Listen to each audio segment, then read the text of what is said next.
प्रिय विद्यार्थियों, आज हम एमए फाइनल पॉलिटिकल साइंस का optional paper Gandhian political thought के बारे में चर्चा करेंगे। क्योंकि ये विषय गांधी के विचारों से संबंधित है, अतः गांधी का एक समग्र ज्ञान प्राप्त करने के लिए आज हम गांधी के जीवन वृत्त की चर्चा करेंगे। आप सभी को पता है कि गांधी का जन्म 1869 में हुआ था और उनका देहावसान 1948 में हुआ था। राज्य के लिए उनकी फेमस उक्ति रही है, राज्य एक केंद्रित एवं व्यवस्थित रूप में हिंसा का प्रतिनिधि है। व्यक्ति की आत्मा होती है, राज्य तो आत्मविहीन यंत्र है। अब हम उसके परिचय की चर्चा करते हैं। गांधी जी का पूरा नाम मोहनदास करमचंद गांधी था। उनका जन्म 2 अक्टूबर 1869 को काठियावाड़ में पोरबंदर नाम के एक नगर में वैष्णव परिवार में हुआ था। उनकी मृत्यु 30 जनवरी 1948 को नई दिल्ली में हुई थी। गांधी जी का विवाह सन 1883 में कस्तूरबा से हुआ था। गांधी जी के पिता श्री करमचंद गांधी काठियावाड़ की छोटी रियासत के दीवान रहे थे। पारिवारिक परंपराओं के अनुरूप गांधी जी का जीवन अत्यधिक पवित्र व सादगी का जीवन रहा था। गांधी जी की प्रारंभिक शिक्षा पोरबंदर में हुई थी। उन्होंने 10वीं कक्षा की परीक्षा सन 1887 में पास की थी। इसके बाद उन्होंने भावनगर के सामलदास महाविद्यालय में प्रवेश लिया, परंतु बीच में ही वे कानून का अध्ययन करने के लिए इंग्लैंड चले गए। इंग्लैंड जाते समय जैन साधु बेचर जी ने गांधी जी से 3 प्रतिज्ञाएं ली थी कि वे मदरा, पराई स्त्री और मांस को नहीं जाएंगे। गांधी जी ने इन प्रतिज्ञाओं का पालन किया। इंग्लैंड में रहते हुए गांधी जी ने श्रीमद् भागवत गीता का अध्ययन किया।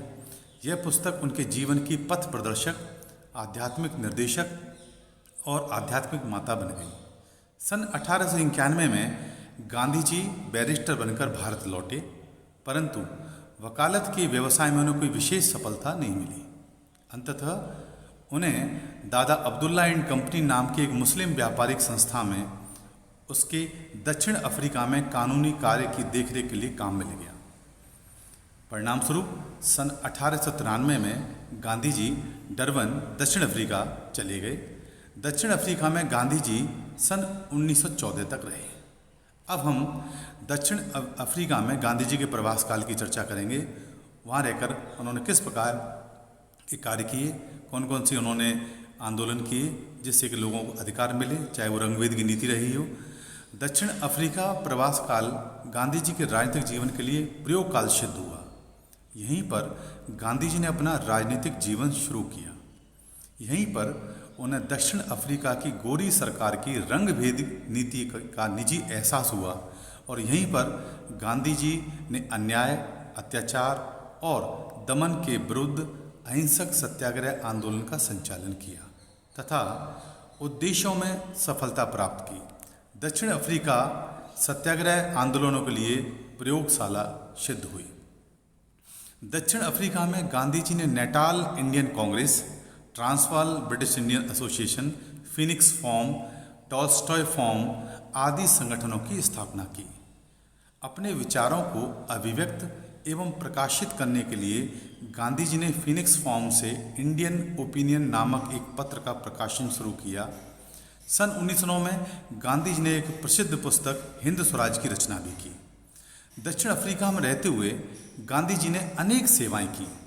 उदाहरणतः गांधी जी ने 1899 में बोअर युद्ध के समय इंडियन एम्बुलेंस कोर का गठन किया, जिसके लिए उन्हें बोअर युद्ध पदक भी प्रदान किया गया। उन्होंने 1906 में जुलू विद्रोह के समय इंडियन स्ट्रेचर बेयरर कोर की स्थापना की। प्रथम युद्ध के समय उन्होंने इंग्लैंड में इंडियन एम्बुलेंस कोर को संगठित किया। उसके पश्चात उनकी भारत में वापसी हुई। सन 1915 में भारत लौटने पर गांधी जी ने सरकार की तन मन धन से खूब सेवा की, जिसके लिए उन्हें केसरे हिंद स्वर्ण पदक प्रदान किया गया। गांधी जी ने सन 1915 में अहमदाबाद में साबरमती नदी के किनारे एक आश्रम की स्थापना की। यह आश्रम साबरमती आश्रम के नाम से प्रसिद्ध है। राष्ट्रीय आंदोलन के दौरान यह आश्रम सत्याग्रहियों के लिए शरण एवं प्रशिक्षण स्थल था। गांधी जी ने भारत में अनेक अहिंसक सत्याग्रह आंदोलनों का संचालन भी किया। अप्रैल 1917 में चंपारण बिहार में नील की खेती करने वाले किसानों के लिए किया। वहीं जनवरी मार्च 1918 में अहमदाबाद की सूती मिलों के मजदूरों के लिए किया और खेड़ा गुजरात के किसानों की शिकायतों को दूर करने के लिए इस प्रकार के अहिंसक सत्याग्रह आंदोलन को शुरू किया तथा उन्हें काफ़ी हद तक उनमें सफलता भी मिली। सन 1920 में लोकमान्य तिलक की मृत्यु के बाद गांधी जी भारतीय राजनीति के मुख्य कर्णधार बन गए और जीवन पर्यंत कांग्रेस के बेताज बादशाह बने रहे।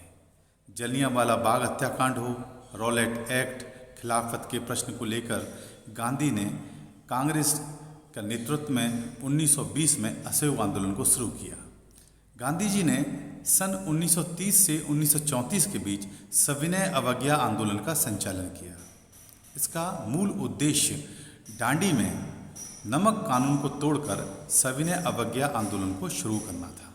इस आंदोलन के दौरान दिल्ली में 5 मार्च 1931 को गांधी इरविन समझौता, जिसको गांधी इरविन पैक्ट भी कहते हैं, हुआ, जिसकी व्यवस्था के फलस्वरूप सविनय अवज्ञा आंदोलन अर्थात सिविल डिसोबीडियंस मूवमेंट को थोड़े समय के लिए स्थगित कर दिया गया और गांधी जी ने कांग्रेस के एकमात्र प्रतिनिधि के रूप में इंग्लैंड में द्वितीय गोलमेज सम्मेलन में भाग लिया। सम्मेलन के असफल होने पर आंदोलन को पुनः शुरू कर दिया गया, जिसे 1934 में समाप्त कर दिया गया। गांधी जी ने सन 1933 में हरिजन नामक एक साप्ताहिक पत्र की स्थापना भी की। इसे हिंदी और अंग्रेजी दोनों भाषाओं में प्रकाशित किया गया। सन 1936 से 1937 में गांधी जी ने शिक्षा की वर्धा योजना पेश किया। इसका मूल उद्देश्य शिक्षा को हस्तकलाओं पर आधारित करना था। इसे वर्धा योजना या बेसिक शिक्षा या बेसिक तालीम भी कहते हैं। गांधी जी के नेतृत्व में सन 1940 में व्यक्तिगत सत्याग्रह आंदोलन को शुरू किया गया। कांग्रेस ने 9 अगस्त 1942 को अंग्रेजों भारत छोड़ो आंदोलन की शुरुआत किया, जिसे क्विट इंडिया मूवमेंट के नाम से जाना जाता है। इसमें गांधी जी ने करो या मरो, डू और डाई का आह्वान किया। गांधी जी ने कांग्रेस को एक बुद्धिजीवियों एवं मध्यम वर्गीय संगठन से एक जन आंदोलन का संगठन बना दिया, एक मास मूवमेंट बना दिया। उन्होंने सर्वसाधारण में साहस, निडरता और निर्भय का संचार किया। यह गांधी जी की प्रेरणा का ही फल था कि सत्याग्रही नंगी संगीनों की भूख और तोपों की प्यास बुझाने के लिए अपने सीने को तक खोल देते थे। गांधी जी ने अपने अहिंसक आंदोलन द्वारा यह सिद्ध कर दिया कि अहिंसक सत्याग्रही उसी प्रकार प्रशिक्षित और अनुशासित किए जा सकते हैं जिस प्रकार सैनिक। गांधी जी ने नैतिक साधनों की श्रेष्ठता को सिद्ध किया और साधन साध्य की पवित्रता पर बल दिया। गांधी जी सत्य, अहिंसा, प्रेम, भ्रातृत्व के पुजारी हैं। अपने ही ढंग से इनकी व्याख्या कर वह व्यक्ति को उसकी विकृत प्रवृत्तियों से हटाना चाहते हैं। वह राजनीति को पवित्र करना चाहते हैं तथा उसे धर्म और न्याय पर आधारित करना चाहते हैं। वह व्यक्ति में प्रेम और स्वतंत्रता का संचार करना चाहते हैं। वह व्यक्ति को पुरुषार्थ का महत्व समझाना चाहते हैं।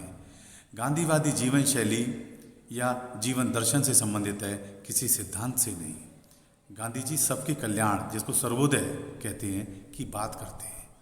वह हिंसक शस्त्रों के स्थान पर अहिंसक शस्त्रों को अधिक श्रेष्ठ मानते हैं। वह शत्रु के स्थान पर मित्रता और घृणा के स्थान पर प्रेम का सबक सिखाते हैं। उनके कार्य की प्रेरणा का स्रोत सत्य, धर्म और ईश्वर है। गांधी जी कहते हैं कि जितनी मात्रा में साधनों की पवित्रता और शुद्धता होगी, उतनी ही मात्रा में साध्य पवित्र और श्रेष्ठकर होगा। गांधी जी एक सिद्धांत या पद्धति से चिपके हुए भी नहीं हैं। वह आवश्यकता पड़ने पर परिवर्तन में विश्वास करते थे। गांधी जी विचारशील होने के साथ साथ आचारवान व्यक्ति भी हैं। जिस विचार को वह आचार में नहीं ला सकते, उसे वह बहुत गौण समझते हैं। वह ऐसे व्यक्ति हैं जो ईश्वर पर अटल विश्वास रखते हुए और अहिंसा के मार्ग को अपनाते हुए अपने कार्यों को विश्वास के आधार पर करते हैं। अन्य दार्शनिकों के विपरीत गांधी जी की यही विशेषता रही है कि जो कुछ उन्होंने विचार किया, उसका दर्शन भी किया और उसे प्रत्यक्ष कार्य में परिणत भी किया। उन्होंने दक्षिण अफ्रीका और भारत में जो सामाजिक, आर्थिक और राजनीतिक कार्य किए, वे स्वयं सिद्ध करते हैं कि वे भक्ति योगी, ज्ञान योगी और कर्म योगी हैं। गांधी जी के विचार व्यापक, बहुमार्गी और विभिन्नतामय हैं। वे जहाँ एक और ऋषि हैं, वहीं दूसरी ओर व्यक्तिवादी, व्यावहारिक, आदर्शवादी, समाजवादी, उदारवादी, अनुदारवादी, राष्ट्रवादी, अंतर्राष्ट्रवादी तथा सर्वोदयवादी हैं। कुल मिलाकर वे मानवतावादी हैं। एक और गांधी ऋषियों की भाषा बोलते हैं, जिसमें सत्य, अहिंसा, प्रेम, दया, भ्रातृत्व, वहीं दूसरी ओर वे आधुनिक रूप से जनसमूह के सर्वोत्तम नेता भी हैं। एक और वो ईसाई, अराजकतावादी, व्यक्तिवादी तथा आदर्शवादी विचारधारा से ओतप्रोत हैं, तो दूसरी ओर वे समाजवादी विचारधारा से भी प्रभावित हैं।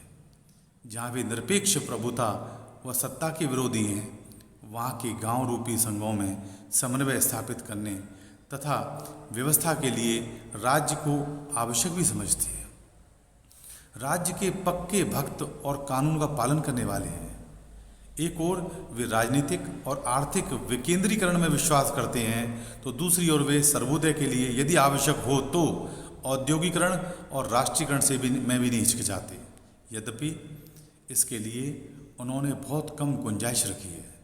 एक ओर वे कार्ल मार्क्स के राज्यविहीन, वर्गविहीन समाज के समर्थक हैं, तो दूसरी ओर वह मार्क्स के इतिहास की भौतिकवादी व्याख्या, वर्ग संघर्ष और हिंसा के प्रयोग के घोर विरोधी हैं। गांधी जी हिंसा को कतई स्वीकार नहीं करते। श्रेणी समाजवादियों तथा बहुलवादियों की भांति गांधी जी ने ऐच्छिक समुदायों की आवश्यकता पर बल दिया तथा सामाजिक और आर्थिक जीवन के विकास के लिए उन्हें अनिवार्य माना। उन्होंने राज्य को एक समुदाय मानते हुए उसके कार्यों को सीमित रखा। गांधी जी उदारवादी और नैतिकवादी भी हैं। वे जीवन में स्वनियंत्रण और संयम को बहुत अधिक महत्व देते हैं। वे जीवन में अस्तेय, अपरिग्रह, ब्रह्मचर्य को महत्व देते हैं। उनके लिए जो व्यक्ति अपनी आवश्यकताओं से अधिक उपयोग करता है, वह गरीबों का शोषण करता है तथा उन पर अन्याय करता है। गांधी जी के विचारों में कोई एक धर्म, सिद्धांत या पद्धति सर्वश्रेष्ठ नहीं है। उनके लिए मानव सेवा ही सर्वश्रेष्ठ कर्म है और इसी में उन्हें ईश्वर, जिसे वो सत्य कहते हैं, के प्रत्यक्ष दर्शन होते हैं। उनके विचारों का आधार सत्य, अहिंसा, प्रेम तथा मानवतावादी दृष्टिकोण है तथा तकनीक का भी वो समय समय पर प्रयोग का सिफारिश करते हैं। तो विद्यार्थियों, इस संक्षिप्त विवरण से मैं समझता हूँ आपको गांधी के जीवन के बारे में, उनके व्यक्तित्व के बारे में, उनके कृतित्व के बारे में, उनके विचारों के बारे में, उनके दर्शन के बारे में एक संक्षिप्त ज्ञान हुआ होगा। आगे जब हम इस वैकल्पिक विषय का अध्ययन करेंगे, इस ऑप्शनल पेपर को पढ़ेंगे, तो उसमें इस तरह के जो विचार हैं उनको समझने के आधार पर आपको उन बिंदुओं को समझने में आसानी होगी। आशा है आपको ये सभी विषय स्पष्ट हुए होंगे। धन्यवाद।